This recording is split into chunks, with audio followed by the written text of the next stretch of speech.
All right, boys and girls. It looks like juvie is very much a possibility here. We're at chapter 29. Last we left off on 28. Through his bedroom window, he could already see the line of police cars turning onto his street.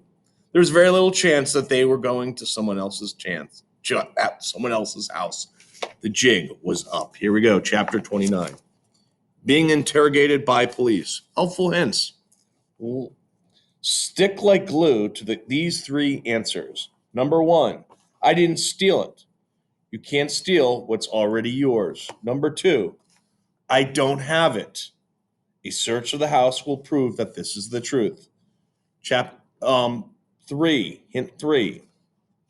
I don't know where it is. Also true, since it's impossible to tell if the card is still in the mailbox, at the post office, or on its way to its destination address.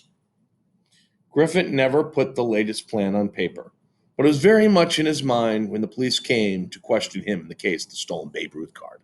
It wasn't much like cop shows on TV. There were no handcuffs, no hot lights in the face, no one-way mirrors. In fact, they didn't even go to the precinct house. The interrogation took place in the Bing's living room, with Griffin flanked by his parents on the couch.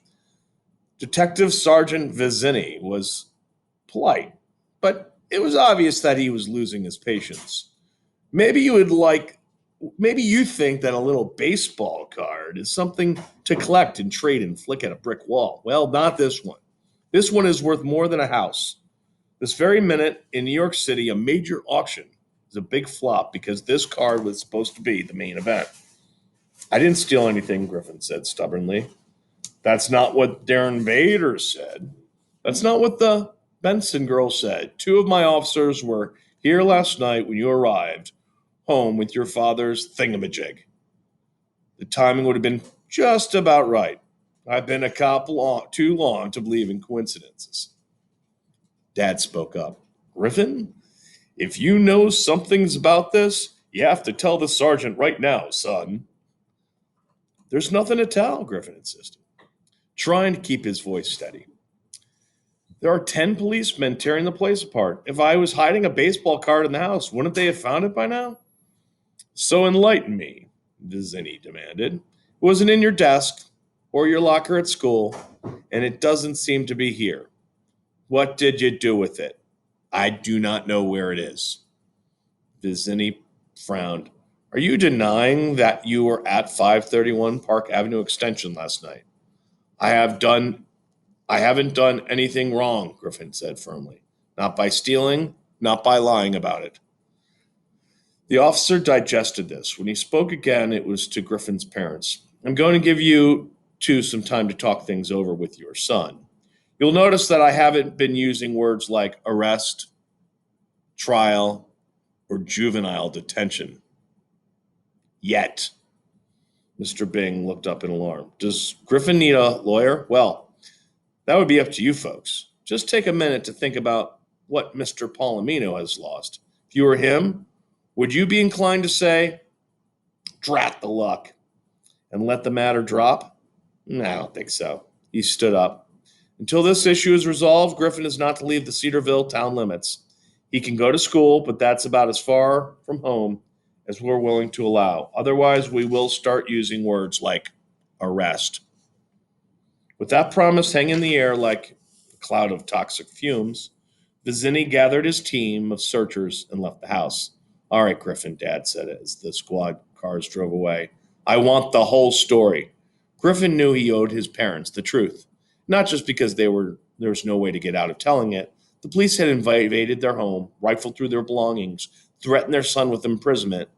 Mom and Dad have now become part of this. He came clean. Remember that sleepover at Stan Winter's? Well, it never really happened. Ben and I spent the last night in the old Rockford house before they tore it down. His parents listened, their eyes widening in awe and amazement as their son related the details of the discovery of the Babe Ruth card and how Swindle had earned the nickname by tricking Griffin into selling it cheaply. He confessed everything: the unsuccessful break-in at the store, the assembly of the team, and the heist preparations, right up to the assault on 531 Park Avenue Extension.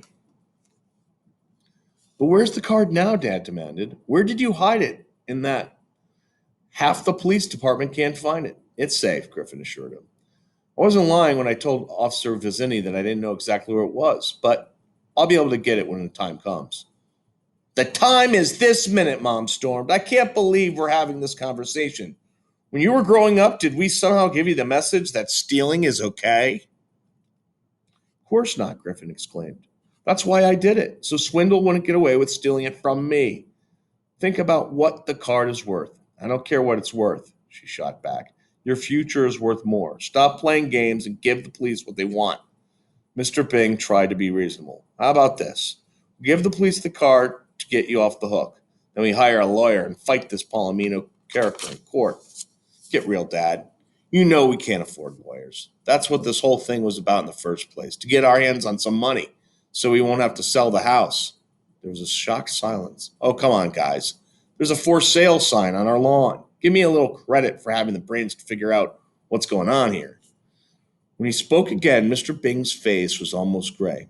I know we've had our money problems, but your mother and I never dreamed that it would touch you in this way. Don't blame yourselves. We shouldn't even have money problems. This card is ours. Mrs.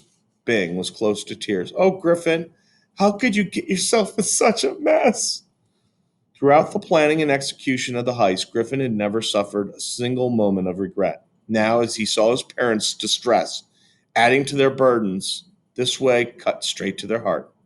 Later, he sat in his room in semi-darkness, trying to tune out the sound of his parents' arguments downstairs. For once, the subject wasn't money.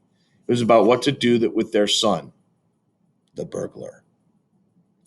It now dawned on him, for the very first time, he had plotted the operation with the skill of a chess master, but he had given very little thought to what would happen once the Bambino was in his possession. Had he expected Swindle to give up without a fight? And the police to shrug the whole thing off after their first search turned up nothing? That was bad enough, but he has also given zero consideration to his parents. Like maybe they simply wouldn't notice that anything unusual was going on. Was he crazy or just stupid? He certainly didn't have the right to call himself the man with the plan anymore. Mom's voice carried up the stairs. We have to force him to give up that card. It's our job as his parents to see that he doesn't destroy his life. He's only 11 years old. Her husband's words were quieter and full of despair. We can order him, we can yell at him, ground him, and lock him in his room. But if he doesn't want to tell us, there's absolutely nothing we can do about it. It shocked Griffin a little, but he instantly recognized his father was right. In spite of all the adults involved, only Griffin was capable of laying his hands on the Bambino.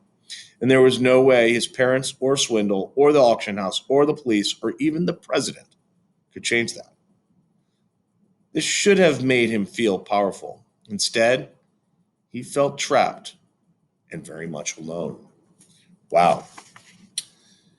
He's got a lot of things to consider. All right, boys and girls. Until next time. All right. Have a great day.